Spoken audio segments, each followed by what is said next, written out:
我猜你多半是在深夜点开这段音频的一个人，躺在床上，手机屏幕的光照着你的脸，你刚刚刷到那些热躺的聚会视频，顺手就滑走了，心里有那么一点点说不上来的空。你先别急着往下翻，我今天不跟你讲什么大道理，也不教你怎么做人，我只问你一个问题，如果从现在开始，你生命里最后那10几年甚至几十年注定要你一个人走完，你敢不敢像迎接一场冒险那样把它过得漂亮一点？这个话题是很多人心底最深的恐惧，你别不承认。一个人坐在空荡荡的客厅里，墙上的钟在走，冰箱的压缩机突然嗡的一声启动，把你吓一跳。窗外从明晃晃的白昼慢慢沉进深蓝色的夜里，远处高架桥上传来模糊的车流声，那声音很近又很远，好像全世界都在运转，唯独你被按下了暂停键。这种感觉不是所有人都能扛得住的。我见过太多人嘴硬说一个人挺好，可真的让他独自待上3天，他就开始慌了。他受不了那种安静，受不了没有人跟他说话，受不了自己不被任何人需要。这就是为什么很多人到了晚年拼命要抓住一点什么，哪怕是一根并不结实的稻草。而我今天要跟你聊的就是怎样不用抓稻草也能站得稳稳的。我先给你讲个事儿，我认识一位长辈，他一个人住着挺大的房子，阳台上的花养得极好，4季都有颜色。可是他老伴儿走了之后，那个家突然就变成了一个巨大的回声壁。他走一步，脚步声从玄关弹到客厅，又从客厅弹回他耳朵里，连喝水的声音都显得格外响。他用了1年多的时间才慢慢从那种浑浑噩噩的状态里浮出来，瘦得厉害，眼窝陷下去，2个肩膀像塌掉的屋檐。我们几个老朋友看着都替他着急，可感情这种事外人急是没用的。后来有一天他给我打了个电话，声音里透着一股久违的活气，说最近有人给他介绍了一个比他年轻不少的人，对方体贴得很，常常来家里陪他说话，给他做热乎的饭菜。他说他觉得日子又有盼头了，说着说着竟然笑了出来，那笑声里有种少年人才有的雀跃。我拿着电话，心里却沉了一沉，不是我心眼坏，见不得人好，是我活了太久，看过太多次这样的开场。人老了最怕什么？不是穷，不是病，是孤独。那种孤独不是你身边没有动静，而是你觉得自己跟这个世界的关系被切断了，你不再被需要，不再被惦记，你发出的信号永远没有回音。所以当有一个人愿意靠近你，对你稍微好那么一点点，你就会像溺水的人看见浮木一样扑过去。你把全部的情感需求压缩成一根针那么细，狠狠扎进那个人的身上。你以为那是爱，其实那是求救。我问他，你们有没有认真谈过以后的事？比如那份责任该怎么担，各自的东西又该怎么理。他沉默了一会儿说，都这个年纪了，还讲究那些形式做什么？就是互相做个伴，陪一天算一天，人家也不图我什么。我听到这里就没再往下问了，有些话提醒一次就够了，说多了反而显得我刻薄。我只是淡淡说了句，那就好，你自己心里有数就行。后来的事我不说，你可能也猜到了。不到1年，那通电话又来了，这一次那个声音是碎的，像砂纸磨在玻璃上。他说一开始是真的好，对方什么都不要说，就是想照顾他，每天把家里收拾得干干净净，饭菜变着花样做，陪他散步的时候都走得很慢，迁就他的步幅。可是等真的住下来之后，日子就一点一点地变了味。先是嫌生活费不够用，说现在物价高，伺候人又累，然后是把自己家里人接过来住，说只是住几天，结果那几天像橡皮筋一样越拉越长，拉成了几个月。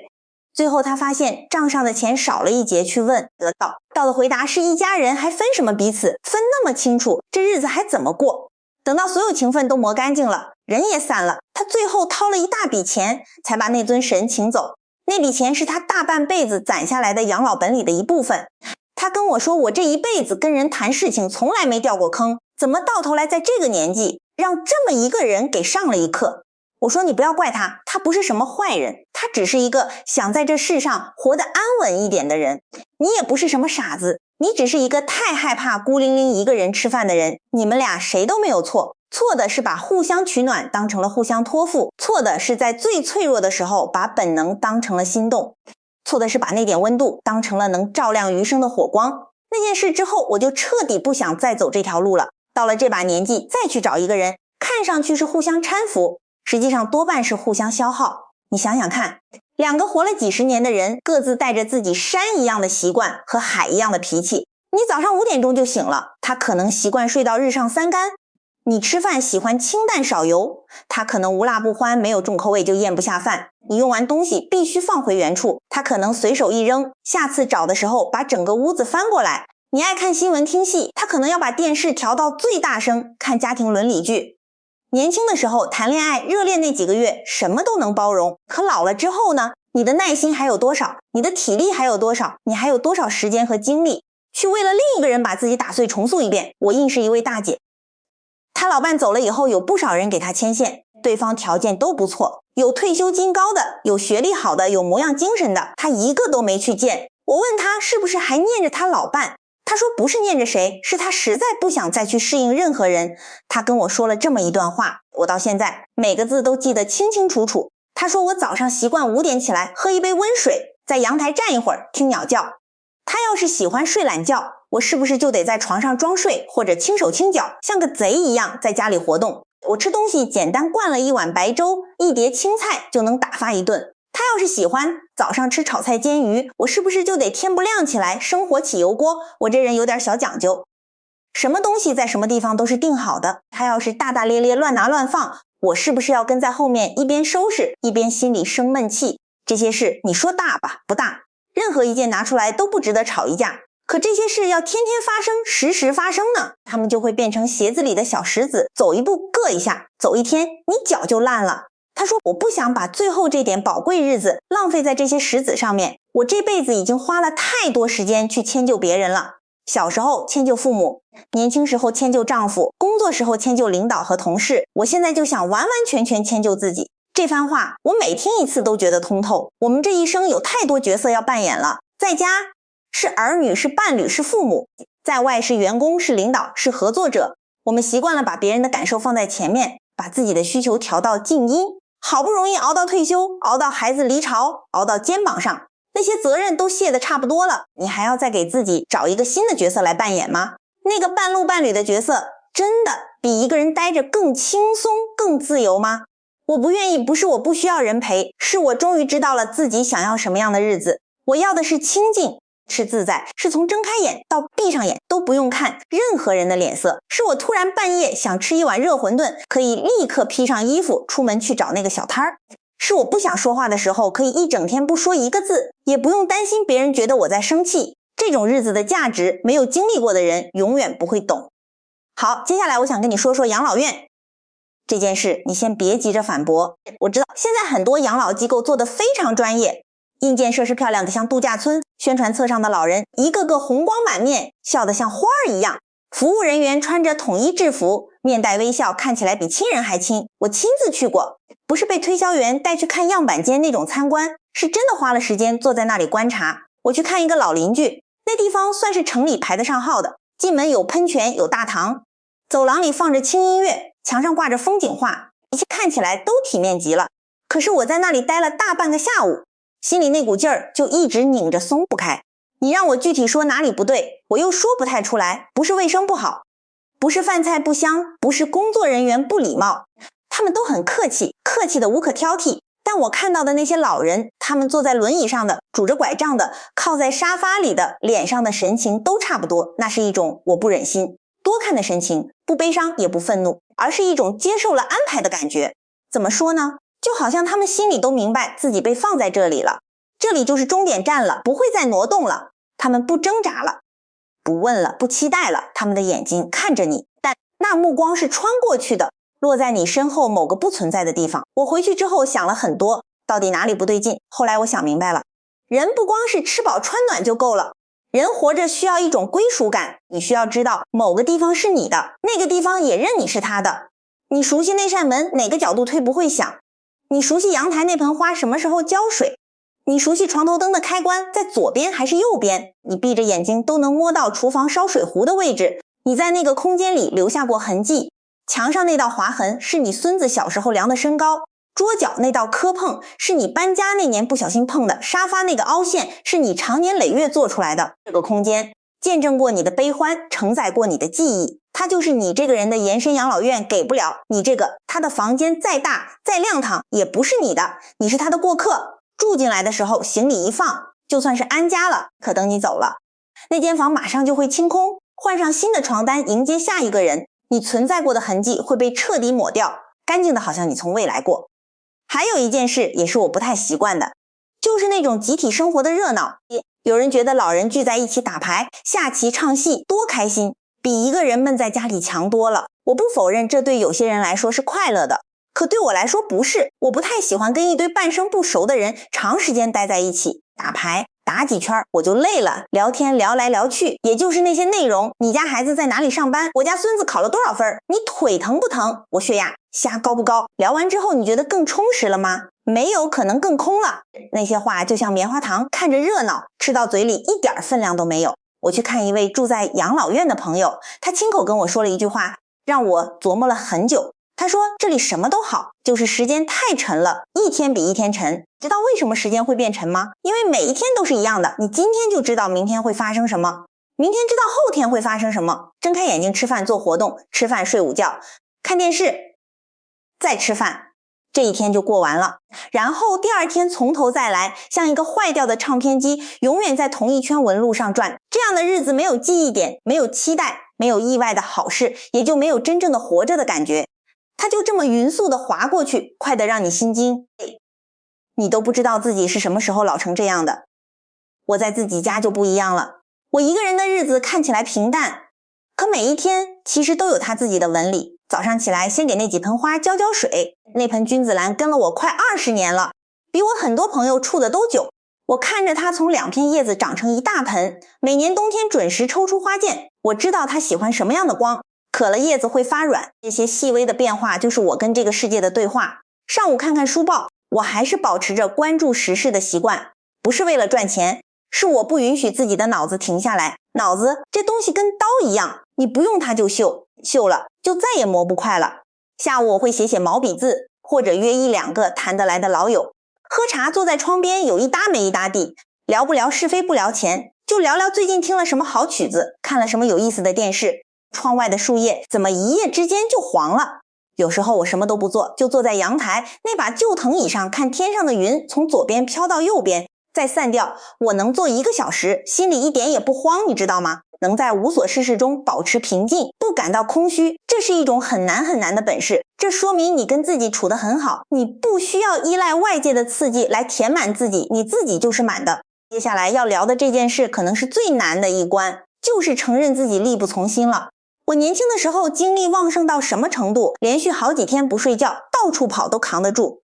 什么棘手的状况我没见过，再大的摊子摆在面前，我眉头都不会皱一下。那个时候我觉得自己无所不能，只要我想做的事就没有做不成的。可是身体这个东西，它不跟你讲情面，也不看你的履历，它只会用一种缓慢而不可逆转的方式告诉你你该减速了。我记得很清楚，有一次我搬一摞旧书，那摞书放以前我一只手就能提起来，那天我搬着它走了几步，突然胸口发闷，腿肚子发软，心脏跳得又急又乱，像要从嗓子眼蹦出来。我赶紧把书放下，扶着墙站了好一阵子。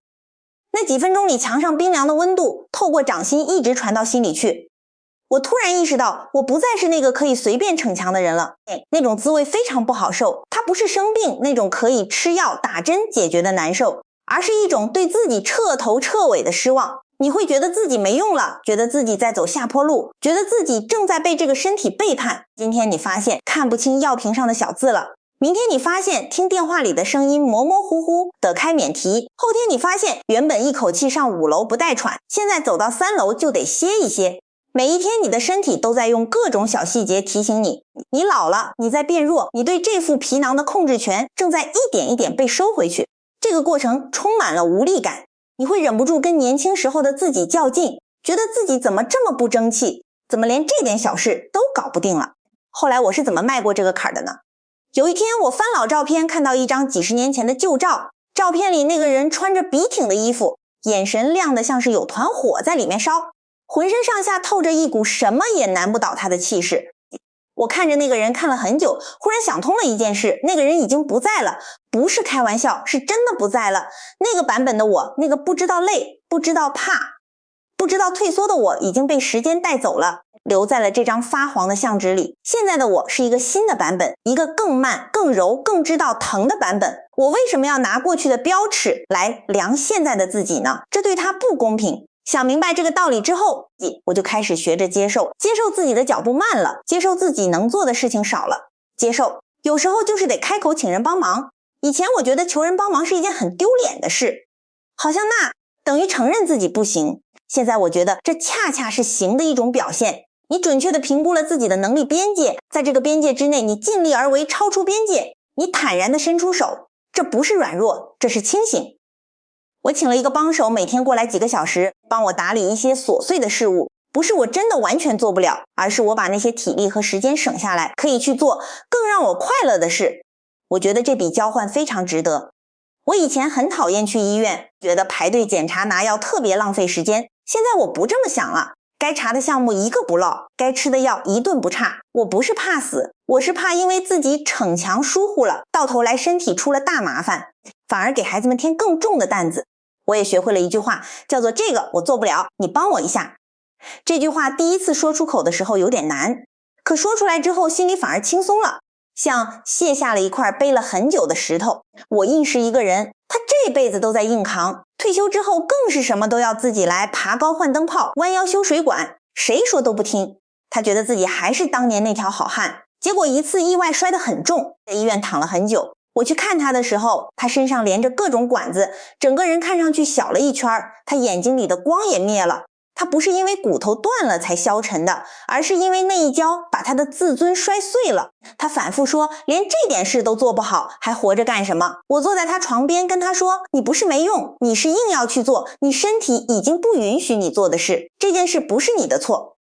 是你对自己的意识没有跟上你的年纪。你要是早一点把梯子交给别人，你现在还能在外面散步喝茶，而不是躺在这里数天花板上的裂缝。他听完没有马上回我，过了很久才轻轻叹了口气。我知道他是听进去了，所以我说坦然面对，力不从心。这个坦然两个字的分量特别重，它不是消极投降，而是一种极大的智慧。你认清楚自己现在站在什么位置，风来了，你不再硬挺着去对抗它，你顺着风的方向微微弯下腰，等风头过去了，你再慢慢直起来。一棵老树就是这么活下来的，那些硬扛的枝条往往在暴风雨里断得最干脆。我现在的生活原则很简单，能做就做，做不了就找人做，想出去就出去，不想出去就待着，想跟人说话就约个朋友，不想说话就自己安安静静待一天，不为难自己，不勉强自己，不把自己套进任何人的期待里。年轻的时候大家都教你积极向上挑战极限，可到了我这个岁数，最大的积极就是接纳自己的极限在哪里，然后在那个有限的圆圈里把日子过到最舒服的状态。你看那些活得很好的老人，没有一个是咬牙切齿在硬撑的，全都是该放就放，该退就退，脸上平平静静，心里敞敞亮亮。聊到这儿，你可能觉得我是不是在鼓吹一种完全与世隔绝的生活？不是的，我不找伴侣，但我有自己的老朋友，那种硬实了几十年，不用多解释什么的老朋友。我们隔段时间见面喝茶，不谈是非，不攀比，就聊聊最近读了什么好书，听了一段什么好戏，血压稳不稳定，天凉了是不是该加衣服。这种关系没有负担，不用天天联系，但你知道有这么个人在心里就踏实。我不去养老院，但我把自己住的这个窝仔仔细细的收拾了一遍，该动的工都动了，该加的东西都加了。浴室铺了防滑垫，装了扶手，床头的灯换成了能调节亮度的暖光，紧急联系按钮放在伸手就能够到的地方。这些功课做在前面，一个人住也就没什么可慌的了。我能自己做的事情还是坚持自己做，每天穿戴整齐，自己进厨房弄点吃的，把自己收拾得干干净净。这不是逞能，这是我在维护我生活最后的秩序和尊严。等到哪天我真的连这些都做不了了，到那个时候再放手也来得及，但在那之前我要自己掌管自己的生活。我知道你最想问什么，你肯定想知道一个人住难道不孤独吗？我告诉你，当然孤独，这世上没有任何一种独居是完全免疫于孤独的。黄昏睡醒的时候，屋里一片暗，窗外万家灯火，那种感觉会涌上来。过节的时候，别人家里热热闹闹，你这边安安静静，那种感觉也会涌上来。看到街上老夫妻互相搀扶着慢慢走，你也会多看两眼。孤独感是挡不住的，它像水从门缝里渗进来，从窗沿上漫进来，从电话那头短暂的忙音里流进来。可是我想告诉你一个很重要的区别，孤独和寂寞不是同一回事。寂寞是你身边空无一人，你渴望有人来填满；孤独是你身边可能没有人，但你的内心是饱满的，你不觉得缺了什么。你有自己的世界，自己的回忆，自己的思考，这些无形的东西比很多有形的陪伴都更结实。我花了不少时间才懂得，当你不再害怕孤独的时候，你反而可以开始享受它了。安静的清晨，一把椅子，一杯热茶，外面鸟叫的声音，翻书页的沙沙声，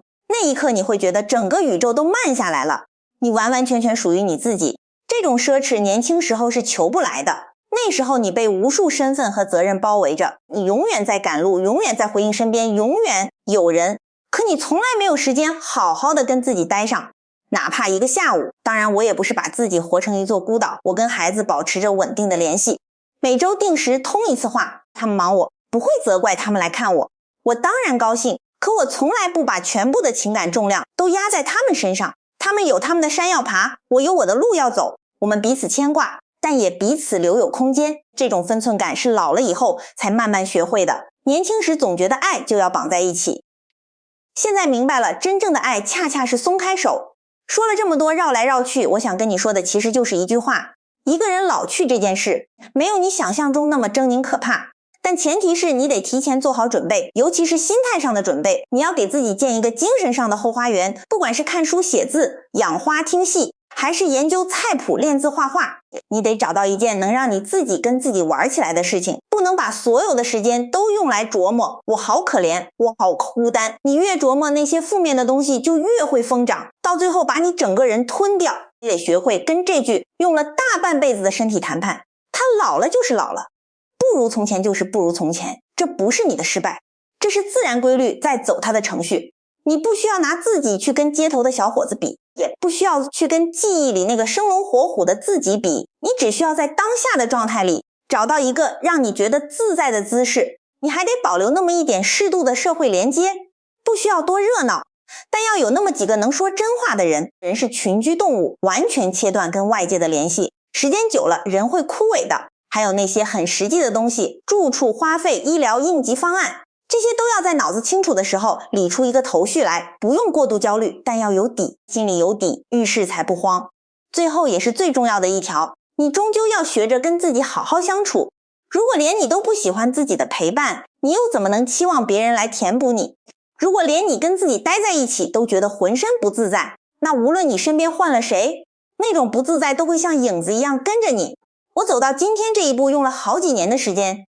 现在我真的觉得一个人挺好，不是嘴硬，不是吃不到葡萄说葡萄酸，是我把幸福的衡量标准收回到了自己手里，不再交给别人来打分，我的生活，我的心情，我自己说了算。回到我们最初那个问题，如果一个人老去是注定的剧本，怎么往下演？我给你的答案就是怎么自在怎么演。你不是在演给别人看，你是在过给你自己看。你不找伴侣不是因为你冷血，是你清醒地衡量了代价。你不去养老院不是因为你固执，是你清楚地知道自己要的是什么。你坦然接受力不从心，不是因为你认输了，是你终于学会了用智慧代替蛮力。你不需要活成任何人口中那个得体的老人，你只需要活成你自己喜欢的样子。我现在每天的日子简单到可以装进一个火柴盒里，早上起来喝一杯温水，翻翻新闻，中午弄点可口的东西，下午看看书或者闭眼养养神，傍晚跟老友通个电话或者听一段戏，天色暗下来之后把灯调暖，早早的睡下。没有波澜壮阔的情节，没有跌宕起伏的剧情，但有一种沉沉实实的踏实感。那种踏实不是外界的掌声给的，是内心的安定长出来的。如果你也在往这个方向走，我希望你早一点开始想这些事，早一点做打算，早一点跟自己和解，这样等那一天真的站到你面前的时候，你就不会慌张，你会平静的，甚至带着一点好奇地去过好只属于你一个人的日子。好了，今天就聊到这里。窗外光线正好，我该去给我那盆老君子兰浇水了，它最近又冒了一片新叶子。如果你觉得这些掏心窝的话对你有一点点用，或者你身边有人正在为这件事睡不着觉，你可以把这条内容分享给他，也别忘了点一下关注。后面我还会继续聊那些我们平时不敢聊的话题。愿我都能在各自的岁月里找到那份谁也拿不走的安宁。我们下回再见。